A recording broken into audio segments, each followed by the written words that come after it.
بسم الله الرحمن الرحیم. السلام عليك يا وارث آدم صفوة الله. السلام عليك يا وارث نوح نبي الله. السلام عليك يا وارث إبراهيم خليل الله.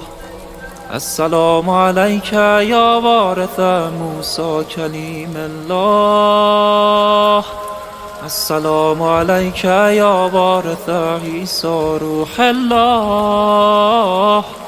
السلام عليك يا وارث محمد حبيب الله. السلام عليك يا وارث أمير المؤمنين عليه السلام.